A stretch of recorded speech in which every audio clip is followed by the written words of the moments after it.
Mali, en RDC et partout dans le monde. Que le Seigneur vous bénisse. Donc, nous allons partager ce moment ensemble et nous prions que la grâce de Dieu nous y accompagne. Et je sais que nul n'est étranger à l'évangélisation ici, parce que chacun ici a choisi un challenge. Et les uns et les autres qui ont choisi les challenges, soit prêcher à 5 personnes par semaine, 20 personnes par semaine, tel nombre de personnes par mois, ainsi de suite. Ça veut donc dire que chacun, d'une manière ou d'une autre, sait au moins ce que c'est que évangéliser. Du moins, ça a une approche ou encore une pensée par rapport à ce que c'est que évangéliser d'une manière ou d'une autre. Donc, il ne sera pas question pour nous ce soir de faire un large cours sur l'évangélisation en touchant tous les aspects, mais nous allons autant que faire se peut rester dans ce qui nous a été demandé de communiquer, c'est-à-dire par quoi commencer et comment aborder l'étudiant.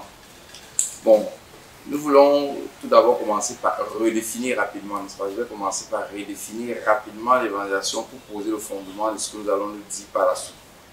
Donc, évangéliser, c'est le fait d'annoncer l'évangile, la bonne nouvelle de Jésus.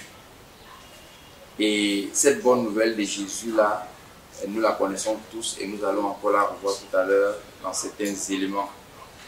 Quand on parle de l'évangélisation ou évangéliser, c'est la prédication de la croix. Selon 1 Corinthiens au chapitre 1, les versets 17 à 18. Nous prêchons, l'apôtre Paul dit là-bas que nous prêchons Christ crucifié. Donc, quand on parle d'évangéliser, il faut penser à la croix, à la prédication de la croix, parce qu'en réalité, c'est le message que nous puisons de la prédication de la croix qui apporte le salut. Les autres messages ne sont qu'accessoires. Donc, il faut garder ça en tête. Donc, après avoir défini l'évangélisation rapidement, comme je l'ai fait, je voudrais signaler également que l'évangélisation n'est pas un débat. N'est-ce pas? L'évangélisation n'est pas un débat. Parce qu'il est important de savoir ce que l'évangélisation n'est pas. L'évangélisation n'est pas un débat sur la personne de Jésus. Ce n'est pas une démonstration pour montrer que Jésus est fort et Satan est faible. Ce n'est pas ça l'évangélisation. Donc, lorsqu'on est dans les débats, on peut croire qu'on est dans l'évangélisation alors qu'on y est plus depuis longtemps. L'évangélisation n'est pas une invitation à rejoindre la cellule d'études bibliques. C'est une invitation à rejoindre le Gibet, à rejoindre Komi, à rejoindre une église, fût-elle une église très réveillée. Ce n'est pas une invitation à rejoindre une religion. L'évangélisation non plus n'est pas un encouragement à produire les bonnes œuvres. Vous voyez un peu, non? On dit que bon, vraiment, on encourage quelqu'un, on dit que non, vraiment, il faut faire l'effort de ne pas pécher. Faire l'effort. Si tu fais l'effort de ne pas pécher, c'est quand même Dieu qui est à côté de toi. Vraiment, c'est que Dieu peut voir ton cas positivement ou favorablement. Non. C'est pas encourager quelqu'un à faire les bonnes œuvres. Non, ce n'est pas ça. C'est pas que les bonnes œuvres ne sont pas bonnes, ne sont pas bien. Parce que la Bible elle-même dit que Dieu a préparé les bonnes œuvres d'avance afin que nous les pratiquions. Donc Dieu a préparé ça d'avance. Donc ce n'est pas à nous d'aller encourager les gens à pratiquer les bonnes œuvres en croyant qu'on est en train d'évangéliser. L'évangélisation, ce n'est pas flatter quelqu'un, un incroyant, pour votre cas spécifique, un étudiant à recevoir la bonne nouvelle. Elle dit qu'on te flatte, tu dis on reçoit aussi Jésus. Non, ouais, quand même tu vas voir qu'il faut que tu reçoives Jésus. Et quand tu parles de Jésus, si tu ne reçois pas, c'est bien. Hein? Quand même tu vas voir que si tu vas aller en enfer, c'est bien. Hein? Ouais, reçois aussi Jésus, toi aussi. Et puis on te parle de Jésus comme ça. Ouais, comment les gens, comment tu es comme ça? Non, c'est pas ça l'évangélisation. C'est pas flatter quelqu'un à recevoir la bonne nouvelle. Et il y a beaucoup de choses encore que l'évangélisation n'est pas. Vous pouvez compliquer la liste. Donc on pourra s'arrêter là. Et on peut essayer de voir ce que l'évangélisation c'est alors quoi. Si on dit que l'évangélisation n'est pas encourager à pratiquer les œuvres bonnes. Ce n'est pas un débat sur la personne de Jésus. Ce n'est pas un débat d'idées sur la religion. Ce n'est pas un débat sur la Bible, ainsi de suite. C'est alors quoi l'évangélisation. Donc, d'entrée, nous voulons dire que c'est qu'est l'évangélisation, n'est-ce pas? L'évangélisation, c'est prêcher Christ crucifié. Je l'ai dit tantôt, 1 Corinthiens chapitre 1, le verset 23. N'est-ce pas? 1 Corinthiens chapitre 1, le verset 23 dit: nous prêchons Christ crucifié, scandale pour les Juifs et folie pour les païens. Donc l'évangélisation, c'est prêcher Christ crucifié. L'évangélisation également, c'est appeler, c'est exposer aux pécheurs l'amour de Dieu, selon Jean 3, verset 16. Car Dieu a aimé le monde qu'il a donné son Fils unique, afin que quiconque croire en lui ne périsse point, mais qu'il ait la vie éternelle. Donc l'évangélisation, c'est exposer aux perdus l'amour de Dieu. L'évangélisation, c'est appeler le pécheur, dans le cas spécifique, appeler l'étudiant à la repentance, selon Acte 3, verset 19. Et Acte 3, verset 19 dit que repentez-vous et convertissez-vous afin que vos péchés soient effacés. Donc c'est appeler effectivement le pécheur à la repentance. Ou encore Marc 1, verset 15, où le Seigneur dit repentez-vous, n'est-ce pas? Repentez-vous. Donc on appelle, c'est un appel à la repentance. Donc l'évangélisation, c'est dire à l'étudiant qui ne connaît pas Jésus qu'il est perdu. Il est perdu, ce n'est pas... il est noyé dans le péché. S'il n'a pas Christ, il est perdu. Puisque la Bible dit que tous ont péché, ils sont privés de la gloire de Dieu. Donc évangéliser, c'est dire à l'étudiant qui ne connaît pas Jésus que parce qu'il ne connaît pas Jésus, il est perdu, il est noyé dans son péché. Mais ce n'est pas que ça. On continue à progresser. C'est également de dire à l'étudiant que bien que son péché le conduise à une mort certaine, Dieu lui offre la vie éternelle s'il accepte d'abandonner le péché.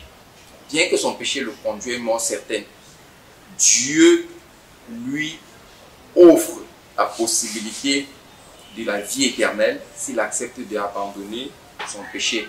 Romains 6, verset 23 dit que le salaire du péché, c'est la mort.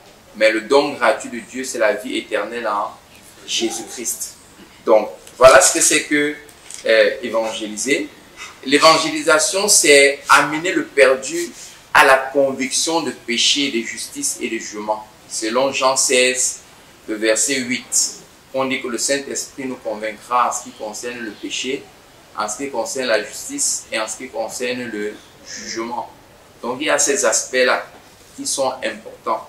Donc évangéliser, c'est amener le perdu, c'est-à-dire l'étudiant qui ne connaît pas le Seigneur, à la conviction de péché. Ça, c'est certes l'œuvre du Saint-Esprit, mais le Saint-Esprit accomplit cette œuvre à travers du message que nous portons dans la vie de celui qui ne connaît pas Jésus.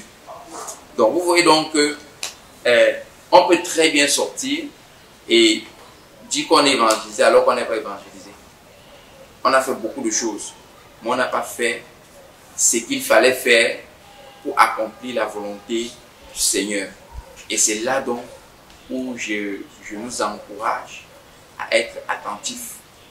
Je nous encourage véritablement à être attentifs en ce qui concerne l'évangélisation. C'est-à-dire que quand nous sortons pour évangéliser, rassurons-nous que nous faisons de l'évangélisation. Ça veut dire que nous apportons la bonne nouvelle de Jésus avec amour à un pécheur, à un homme qui est noyé dans ses péchés, mais dans le but ultime de le sortir de son péché et de pouvoir l'amener à la repentance et à la connaissance de notre Seigneur et de notre Sauveur Jésus. Amen. Est-ce qu'on est ensemble? Ok, donc je vais donc pouvoir avancer. Notez les questions sur la nation, on va en prendre tout à l'heure. Donc je vais donc pouvoir avancer. On veut donc dire que si nous avons donc compris ce que c'est que l'évangélisation et ce qu'elle n'est pas, nous pouvons donc voir comment commencer. Nous pouvons donc voir par quoi commencer dans l'évangélisation. Par quoi commencer? On commence où? C'est souvent ça le problème. On commence où? Et on suit comment? On soutient ce que nous sommes en train de faire comment? Donc je vais d'abord commencer par dire que le commencement de toute chose, c'est d'abord qu'on est enfant de Dieu. Donc si je suis enfant de Dieu, je suis qualifié pour apporter la bonne nouvelle de l'évangile de Jésus-Christ. Si je ne suis pas enfant de Dieu, je ne suis pas qualifié pour apporter la bonne nouvelle de l'évangile de Jésus-Christ. Parce que moi-même, j'ai besoin de recevoir cette parole de Dieu, n'est-ce pas? Mais si je suis enfant de Dieu, je suis donc qualifié pour pouvoir apporter. C'est à moi que Dieu dit, allez et faites de toutes les nations des disciples, parce que je suis enfant de Dieu. Donc à partir du moment où je suis enfant de Dieu, ça suppose que je marche dans la sanctification, dans la haine du péché. Ça suppose que je médite la parole de Dieu jour et nuit. Donc, maintenant donc, quand je parle d'évangélisation, je commence le premier élément par lequel je dois commencer, c'est la prière. Bien aimé, c'est très important. Et vous allez comprendre pourquoi il faut commencer par la prière. Parfois, les échecs ou les succès, pas parfois, les échecs ou les succès sur le champ d'évangélisation dépendent de la qualité des moments de prière et du temps qu'on met dans la prière à chercher la face de Dieu avant d'aller dans la bataille. Donc, je disais donc, il faut commencer par la prière parce que l'évangélisation est une œuvre spirituelle et il faut donc être spirituellement armé. Si on se comprend, c'est une œuvre spirituelle. Et que quand tu vas prêcher l'évangile, tu peux ramener quelqu'un qui est dans son péché pour le ramener dans la justice de Dieu. S'il vivait dans les ténèbres, tu peux le sortir de ces ténèbres pour le ramener dans la lumière. Et ça ne se fait pas physiquement. Puisque si on te demande comment le processus s'est passé dans ton cœur, tu ne peux pas l'expliquer. Vrai ou frère? Tu ne peux pas l'expliquer. Mais tu sais que tu as apporté l'évangile et quelque chose s'est produit. C'est pour ça que il est donc important, puisque c'est une œuvre spirituelle, il faut donc être spirituellement armé. Spirituellement armé pour annoncer la bonne nouvelle. Éphésiens chapitre 6, les versets 19. Il dit donc spirituellement armé pour apporter la bonne nouvelle. Parce que si tu n'es pas armé spirituellement, ce sera très compliqué. C'est pour ça qu'il faut être dans la prière. Éphésiens 6, verset 19 dit, priez pour moi, afin qu'il me soit donné, quand j'ouvre la bouche, de faire connaître hardiment et librement le mystère de l'évangile. Regardez, c'est l'apôtre Paul qui écrit. Mais il dit de prier pour lui, afin que lorsqu'il ouvre la bouche, qu'il annonce librement le ministère et fasse connaître librement le mystère de l'évangile. On peut se demander, mais est-ce que l'apôtre Paul, le point où il était arrivé là, il avait besoin de dire encore prier pour moi? Donc vous comprenez donc que, bien qu'il soit l'apôtre Paul, il comprend qu'il faut qu'il soit armé.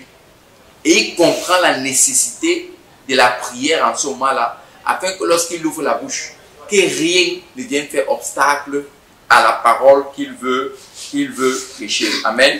Donc c'est donc important, pendant que vous vous préparez à aller évangéliser, de considérer le fait que la prière est un élément très important parce que l'évangélisation est une œuvre spirituelle. Colossiens 4, le verset 3, dit « Priez en même temps pour nous, afin que Dieu nous ouvre une porte pour la parole, en sorte que je puisse annoncer le mystère de Christ pour lequel je suis dans les chaînes. » Afin que Dieu nous ouvre une porte pour la parole. Donc vous comprenez que si vous ne priez pas pendant que vous voulez descendre sur le champ, vous n'allez même pas savoir par qui commencer, par quoi commencer, comment commencer. Parce que les portes ne sont pas ouvertes devant vous. Vous voyez les étudiants, mais vous ne savez pas, vous êtes embrouillé. Est-ce qu'il n'est pas ici? Est-ce qu'il n'est pas là-bas? Est-ce que je m'arrête? Est-ce que je prêche debout? Est-ce que vous êtes embrouillé?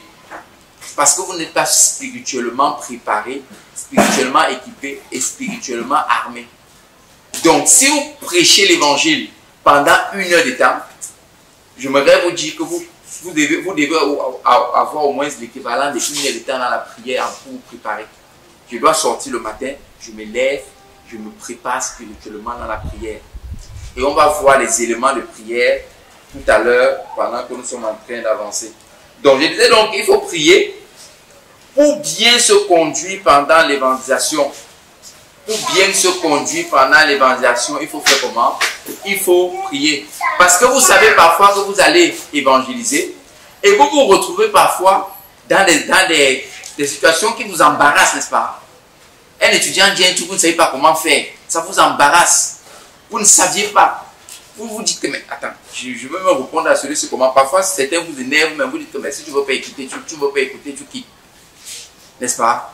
Tout simplement parce que spirituellement, vous n'êtes pas équipé. Et vous ne vous êtes pas équipé pour pouvoir vaincre ce genre de situation. Dans Hébreux 13, verset 18, il est écrit, priez pour nous, car car nous croyons avoir une bonne conscience, voulant en toutes choses bien nous conduire. N'est-ce pas? Il veut bien se conduire, il demande qu'on prie pour que sa conduite dans l'évangélisation soit exemplaire. Pour que, quelle que soit la situation, que Dieu lui donne les éléments et les armes qui lui permettent de pouvoir avancer et de faire clairement ce qu'il faut faire. Donc, il faut donc prier. Il faut commencer par la prière. Commencer par la prière parce que l'évangile est un exercice spirituel, je l'ai dit. Il faut donc préparer le terrain qui nous attend. Je vous dis la première chose, c'est que vous préparez vous-même. Le message que vous allez prêcher, votre attitude, vos paroles, vos émotions, vous remettez ça dans la prière. La seconde chose, c'est que vous partez sur un terrain. L'étudiant se trouve soit sur le campus, il se trouve sur sa mini-cité, il se trouve avec vous au quartier, il se trouve partout où vous pouvez le rencontrer. Donc, il faut donc prier pour le terrain qui vous attend. Pourquoi? Afin que la parole de Dieu se répande au milieu de ces étudiants-là. Parce que pendant que tu peux évangéliser, n'est-ce pas? Il y a Junior qui peut évangéliser. Il y a Thierry qui peut évangéliser. Il y a, n'est-ce pas? Donc, et le but c'est quoi? Le but ce n'est pas que toi seul tu gagnes tout le campus à Jésus. Le but c'est que tout le campus soit gagné à Jésus. Si le but c'est que tout le campus soit gagné à Jésus, pendant que tu descends sur le campus, prie donc pour que ce campus soit gagné à Jésus. Pour que Dieu dispose favorablement les étudiants qui sont sur ce campus à recevoir la parole de Dieu. Prie donc pour que ce campus soit favorable au message de l'évangile. De quelque bord que ce soit, que ce message puisse venir, à partir du moment où c'est le message de l'évangile, que le campus universitaire puisse être favorable à ce message de l'évangile. Amen. 2 Thessaloniciens 3, le verset 1. Au reste, faire prier pour nous, afin que la parole du Seigneur se répande et soit glorifiée comme elle l'est chez vous. Que la parole de Dieu se répande et qu'elle soit glorifiée. Seigneur, je prie, je vais descendre, je prie que la parole de Dieu se répande au travers de ma bouche, au travers de la bouche de mon frère, au travers de la bouche de ma soeur, au travers de la bouche des autres enfants de Dieu que je ne connais pas, mais qui sont sur le campus. Il faut prier afin que la parole de Dieu tombe sur la bonne terre. Parce que vous allez sur un champ que vous ne connaissez pas. Et sur ce champ-là, vous pouvez être dispersé. Personne ici ne veut passer son temps à s'aimer les graines dans les épines, non. Donc, la Bible dit que quand ça va pousser, qu'est-ce qui va se passer? Les épines là vont étouffer la graine. La plante qui a poussé serait étouffée par les épines. Personne ne veut s'aimer sur la mauvaise terre. Tu passes sur terre évangélisée, mais ça tombe au bord de la route, les oiseaux viennent picorent. Personne ne veut s'aimer sur les pierres. Ça fait semblant de prendre parce qu'il y a l'eau. Dès que la sécheresse vient, tout meurt. Mais chacun veut s'aimer dans la bonne terre. Selon Matthieu 13, verset 23. Donc, priez pour que la parole de Dieu tombe donc sur la bonne terre. C'est-à-dire que la parole que tu vas prêcher trouve l'étudiant que Dieu a préparé d'avance. Trouve l'étudiant dont le cœur est disponible et disposé. Ce n'est pas que je prie et je sélectionne les étudiants, non. Je prie et je descends parce que dans la foi, je sais que Dieu va envoyer vers moi des personnes qui sont préparées, prédisposées pour qu'ils entendent la parole qu'il a préparée d'avance pour eux. Donc, ça c'est le deuxième élément. Le premier élément, nous avons vu, il faut prier pour soi, pour être armé et bien équipé. Le second élément, il faut prier pour le terrain. Et le troisième élément, et nous le rappelons toujours, parce que l'évangélisation est une œuvre spirituelle, ne l'oubliez pas. C'est pas une œuvre intellectuelle. Si vous partez dans l'évangélisation comme étant une œuvre intellectuelle, vous allez vous fatiguer. Parce que vous allez aller avec les débats. Il va commencer à vous dire, j'ai lu Nietzsche, j'ai lu Poincaré, j'ai lu Jean-Pierre Sartre, j'ai lu... Toi, tu n'as même jamais lu Zacharie Tanefomo. Tu ne sais même pas que c'est un auteur qui a écrit des livres. Tu n'as même jamais lu. Ça commence à t'embarrasser. Parce que tu as cru que c'était une œuvre intellectuelle. Non, c'est pas une œuvre intellectuelle. C'est pour ça que un élève peut convertir son père à Jésus. Amen. Vous comprenez? Parce que ce n'est pas une œuvre intellectuelle. C'est pour ça qu'une petite sœur peut convertir son aîné à Jésus.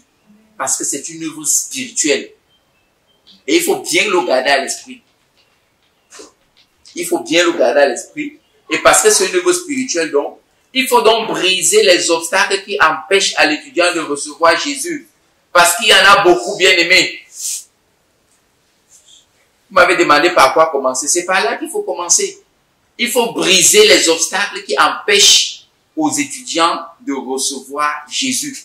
Et les obstacles qui empêchent aux étudiants de recevoir Jésus sont légion. N'est-ce pas?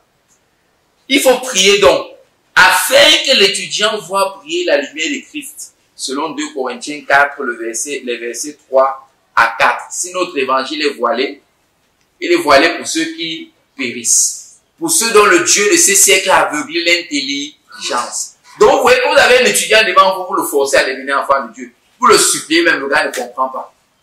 Pourquoi? Parce qu'il a l'intelligence obscurcie. Parce qu'il y a un voile que Satan a mis sur son visage, que le monde a mis sur son visage, que la chair a mis sur son visage. Il ne voit pas briller la lumière de Christ. Bien que ce que tu dis a un sens, le gars ne comprend pas ça. Et toi, tu t'étonnes que, mais comment c'est que je peux dire comme ça là? Il ne comprend pas. C'est tout simplement parce qu'il y a ce voile qui l'empêche de connaître Jésus. Et c'est donc ton rôle dans la prière. Ça, c'est le troisième axe de prière. On a eu le premier axe, c'est de prier pour soi, prier pour le terrain. Deuxième axe, troisième axe, prier pour l'étudiant afin que ce voile tombe. Ton camarade de classe, afin que ce voile tombe. Pour que lorsque tu vas descendre lui prêcher l'évangile, qu'il soit disposé à voir briller la lumière que tu lui apportes. À voir briller la lumière que tu es. Parce que la Bible dit que tu es la lumière du monde. Il faut donc prier afin que l'étudiant passe de la puissance de Satan à la puissance de Dieu. Parce que les étudiants sont tenus par la puissance de Satan, bien aimés.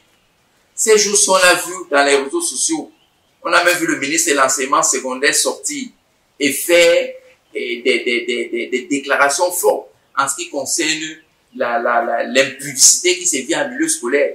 Les élèves qui font les challenges d'impudicité, qui se filment en train de faire des choses obscènes dans les établissements et le public dans d'autres établissements. On veut voir qui va atteindre le summum de l'obscénité. C'est celui-là qui va gagner. C'est celui-là qui va vaincre. Vous voyez un peu? Voilà un peu le milieu dans lequel on se trouve. Donc, vous voyez donc que lorsque quelqu'un est donc tenu comme ça, dans la puissance de Satan, c'est de votre responsabilité de prier. Ce n'est pas tout simplement un Jésus t'aime qui va le sortir de là. Jésus t'aime, c'est une phrase puissante. Amen. Mais ce Jésus t'aime doit être accompagné d'une œuvre spirituelle forte et puissante. L'œuvre du Saint-Esprit que vous avez accomplie dans la prière. Il faut donc prier afin que ces étudiants puissent passer de la puissance du Satan à la puissance de Dieu. Il faut prier que cette puissance qui les maintient dans la chair les libère. Que cette puissance qui les maintient dans l'impudicité, dans la pornographie, dans la masturbation les libère. Que cette puissance qui les maintient dans la drogue, dans les pratiques exotériques les libère.